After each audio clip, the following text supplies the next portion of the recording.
안녕하세요. 반갑습니다. 비트코인 뉴스팡입니다. 비트코인 11만 3,500달러 회복, 롱 포지션 쏟아지는 이유라는 기사 먼저 전해드리도록 하겠습니다. 도움이 되시다면 좋아요, 구독, 댓글, 알림 설정하셔서 최대한 빠르게 정보 받아보시길 바라겠습니다. 자, 비트코인이 강한 매수세가 유입되고 있습니다. 전체적으로 상승세로 전환이 지금 되고 있고요. 바닥에서 완전하게 되돌리는 모습들, 좋은 모습을 보여주고 있습니다. 그래서 반등의 흐름을 계속해서 이어가고 있다라고 하는데요. 이 파생 시장에서는 본격적인 롱 포지션 비중이 확대가 되고 있습니다. 일부 시장 참여자들은 거시, 유동성, 사이클 회복 조짐과 맞물려서 비트코인이 새로운 반등 구간에 진입할 것으로 기대를 하고 있습니다. 자, 온체인 데이터에서도 이 같은 시도를 뒷받침하는 움직임이 나타나고 있다라는 건데요. 이 크립토 퀀트에 따르면 바이비트 기준 비트코인의 테이커 매수 매도 비율은 11.6까지 급등을 했고, 이는 강한 롱 포지션이 시장에 유입되고 있음을 의미한다라는 겁니다. 최근에 이제 숏 포지션이 강하다가 이제 롱 포지션이 더 강해지는 흐름들로 이제 전환이 되고 있는 겁니다. 시장에서 좀 본격적으로 이제 바닥을 찍고 반등을 하고 있는 시그널로 해석을 하고 있는 거죠. 그래서 강한 롱 포지션이 시장에 유입되고 있다라고 다들 해석을 하고 있고요. 단기 강세 압력을 반영하는 지표로 지금 간주를 하고 있습니다. 시장 분석가 제인스는 이 BTC와 이제 글로벌 M2는 장기적으로 동행해 왔는데 현재는 일시적으로 괴리가 벌어진 상태다라는 겁니다. 이 격차는 다시 좁혀질 것으로 예상을 하고 있고, 유동성 회복 시그널이 확인되면 비트코인이 다시 상승 궤도에 오를 수 있다라고 보고 있습니다.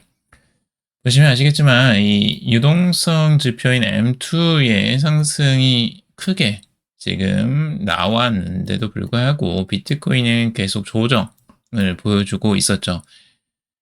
유동성 지표가 먼저 크게 상승을 하고 난 다음에 후행적으로 보통은 비트코인이 따라가는 흐름들이 일어납니다.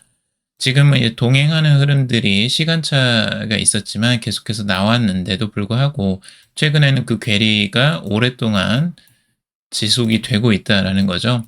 그래서 이 갭을 메워야 된다라는 겁니다. M2라는 유동성이, 그러면 통화 공급량, 전체적인 세계적인 통화 공급량은 계속해서 증가하고 있어요. 특히 이제 미국 쪽뿐만 아니라 이제 중국 쪽에서도 경기 불황이 지금 지속되고 있기 때문에 이 중국 쪽에서도 돈을 많이 풀고 있거든요. 그래서 그 현상이 지금 M2의 증가율로 나타나고 있고, 그럼에도 불구하고 비트코인이 아직 그 갭 차이가 크게 나타나고 있기 때문에 이 갭을 메우기 위해서 비트코인이 다시 상승할 것이다 라고 전망을 하고 있는 겁니다. 트레이더 단 크립토 같은 경우는 현재 크립토가 4시간 EMA, 200 EMA와 200 MA를 다시 시험하고 있다라고 이야기를 하는데, 이 구간은 과거에서 2차례 저항을 받은 바 있고 명확한 돌파가 확인돼야 본격적 추세 전환을 기대할 수 있다라고 이야기를 하고 있어요. 그래서 이 4시간 봉에서 이 저항선을 계속해서 맞아왔는데, 이 저항선을 이제 뚫고 올라가면 추세가 전환된 것이다, 단기적으로 이렇게 보고 있는 겁니다. 그런데 제가 이제 차트를 확인해 보니까 이미 돌파를 했어요. 그래서 4시간 저항선을 200 EMA 선을 계속 저항을 맞다가 이번에 뚫고 올라오는 흐름들이 나와 주었습니다. 아주 명확하게 나와 주었고, 좋은 흐름들, 비트코인 흐름들이 완전히 바뀐 걸 알 수가 있죠. 자, 여러분들에게 여러 번 강조를 하고 말씀을 드렸었습니다. 비트코인을 단기적으로 보지 마시고 중장기적으로 보셔야 된다라고도 말씀을 드렸었고, 그리고 이 지지선, 50주 이동평균선의 지지가 명확하게 지금 받고 있다. 주봉상으로도 명확하게 지금 과거로 계속 지지를 받았었기 때문에 이 지지가 깨지지 않는 이상은 이 장기적인 흐름 아직까지 유효하다라고도 말씀을 드렸었어요. 명확하게 지금 바닥을 지금 2번 찍고 반등을 하는 모습들을 보여주고 있고, 추가적으로 다시 이 전환을 하는 시점이다라고도 볼 수가 있겠습니다. 반면에 금을 보시면 금은 약세로 다시 한번 이제 전환되는 모습들을 보여주고 있죠. 크게 힘을 못 쓰고 있습니다. 최근에 크게 상승을 했다가 강한 5% 이상 급락이 나오면서 지금 힘을 크게 쓰지 못하고 있고, 금에서 만약 조정세가 이어진다면 금으로 들어갔던 자금들의 일부는 비트코인으로 다시 전환될 가능성이 높다라고도 해석을 할 수가 있습니다. 여러 번 말씀드렸죠. 이렇게 말씀드리니까 누가 금에서 비트코인으로 오냐고 하시는 분들도 있으시더라고요. 뭐 그렇게 생각할 수 있지만 중장기적으로 그런 흐름들이 금에서 이제 자금들이 비트코인으로 오는 경우가 꽤 많이 사례들이 있었고요. 지금까지 금이 먼저 상승하고 횡보나 조정장이 왔을 때, 금이 조정이 왔을 때 그 자금의 일부는 비트코인으로 다시 들어오는 흐름들이 종종 발생하곤 했었습니다. 자, 그리고 락간론과 회의론 200만 달러 놓고 터진 비트코인 초대형 논쟁이라는 기사입니다. 비트마인의 회장 톰 리는 앤서니 펌플리와의 인터뷰에서 비트코인의 장기 가치가 160만에서 200만 달러에 이를 수 있다라고 아주 긍정적으로 전망을 하고 있습니다. 그는 금 시장의 네트워크 가치가 커질수록 이 디지털 가치 저장 수단으로서의 비트코인 가치도 따라 상승할 것으로 전망을 하고 있고요. 금은 2년 동안 115% 상승해서 10월 사상 최고치인 4,381달러를 기록했죠. 비트코인은 2024년 초 이후 150% 상승해서 금의 100% 상승률을 앞지르기도 했었습니다. 항상 비트코인은 금의 상승률을 중장기적으로는 무조건 따라잡았어요. 따라잡는 걸 넘어서서 훨씬 더 크게 상승을 했었습니다. 그래서 지금 금만 상승하고 비트코인이 상승하지 않는다고 해서 조바심을 크게 낼 필요는 없고요. 금 상승은 결국에는 비트코인이 따라잡을 것이다 라고 어느 정도 많은 예상들을 하고 있습니다. 전문가들은. 자, 짐 크레이머 같은 경우는 지금 2000년 닷컴 버블과 비슷한 구간이다 라고 언급을 했다고 해요. 근데 이 언급이 나오고 비트코인 가격은 4% 하락해서 밀렸는데 소폭 반등을 지금 하고 있죠. 이른바 크레이머 효과로 불리는 이 현상은 그가 언급한 방향과 반대로 시장이 움직이는 시장 참여자들의 조롱 섞인 표현으로 지금 잘 알려져 있죠.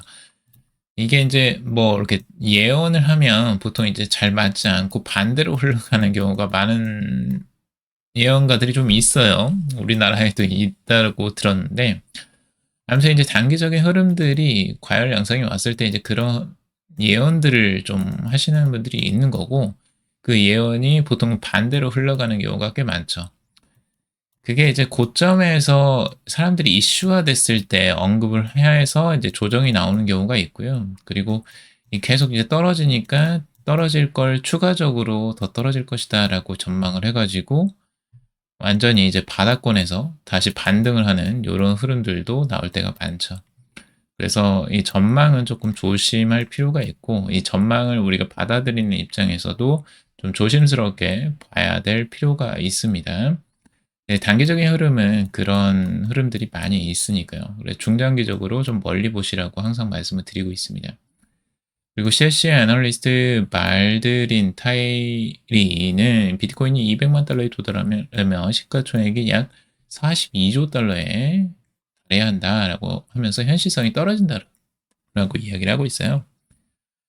금의 시가 총 가치는 20에서 25조 달러 규모인데 비트코인이 이보다 2배 이상 커지는 전통 금융 시스템의 근본적 재편 없이는 어려운 시나리오다라고 이야기를 하고 있습니다.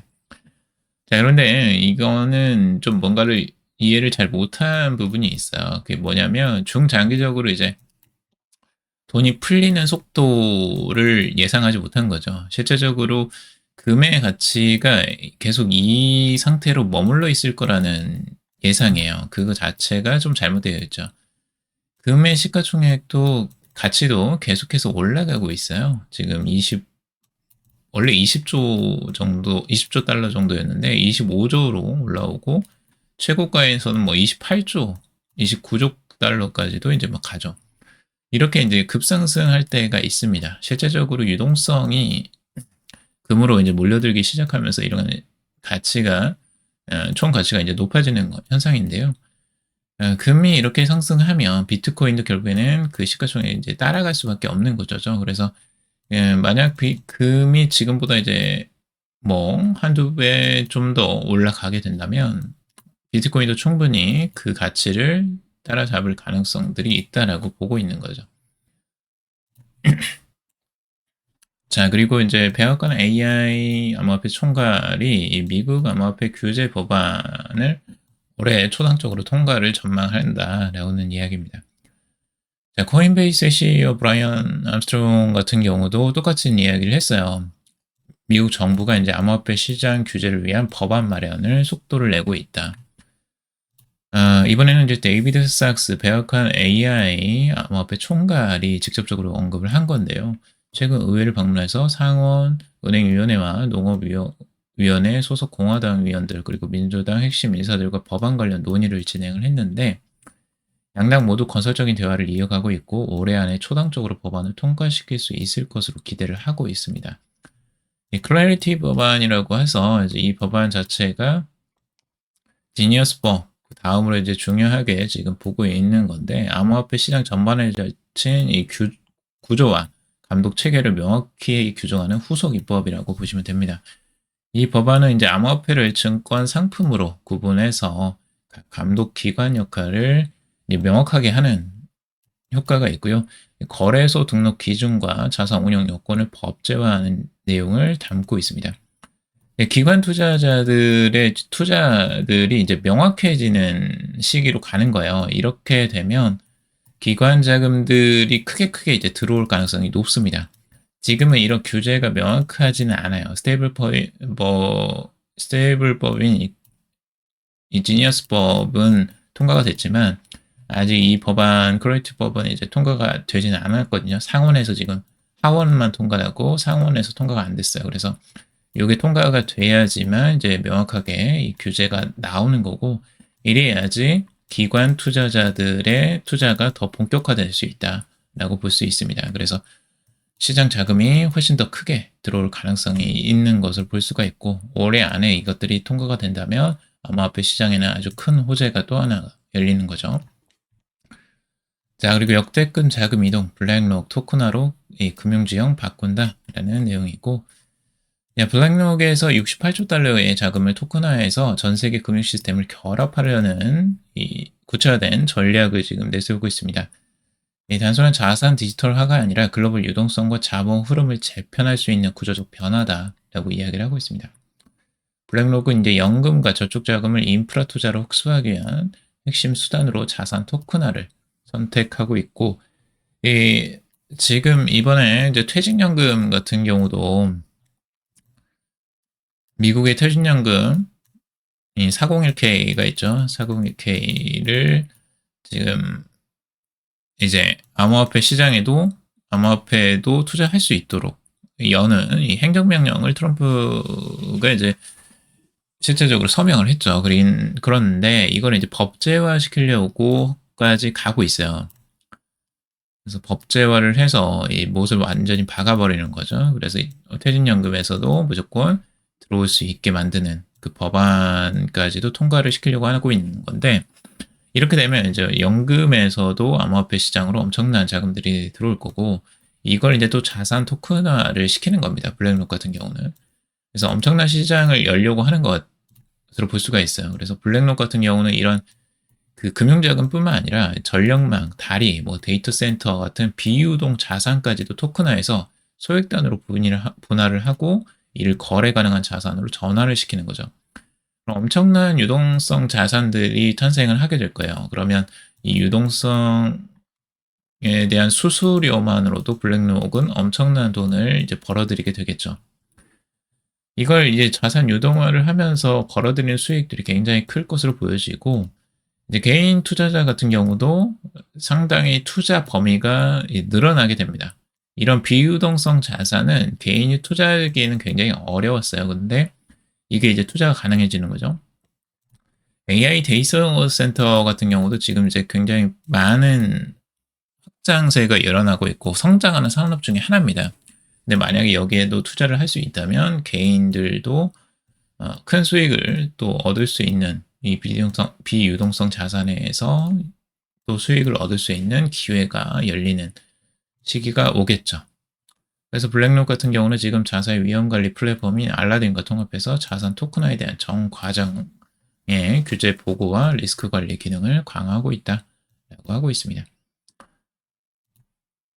그리고 이렇게 되면 이제 블랙록 같은 경우는 이더리움을 전면적으로는 활용하지는 않고 있다라고 하고 있어요. 왜냐하면 이제 통제를 하기 위해서 사설망도 중심으로 두고 이더리움도 활용하는 전략을 가져가고 있습니다. 그럼에도 불구하고 이더리움을 전면적으로 활용하지 않음에도 불구하고 이 유동성이 엄청나기 때문에 이걸 일부만 이더리움에 가져와도 이더리움에는 굉장히 큰 유동성을 가져오게 되는 거고 굉장히 큰 호재죠. 실제적으로. 그래서 이더리움은 성장할 수밖에 없는 구조에 지금 접해 있습니다. 무조건 사용할 수밖에 없는 구조이고요. 이런 부분 때문에 이더리움이나 솔라나 아발란체 같은 유동성 인프라를 갖춘 블록체인이 최대 수혜를 입을 것으로 지금 높게 보고 있는 거죠. 그래서 기관 자금이 이미 암호화폐 시장에 본격적으로 진입을 하고 있는 것으로 볼 수가 있는 거고요.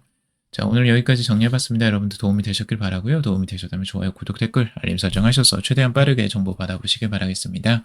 투자에 관련된 정보도 정성일 뿐이고 좋으니 아니니 투자하실 때 여러분들 스스로 꼭 판단하시고 결정하시기 바라겠습니다. 금일도 방송 들어주셔서 감사합니다.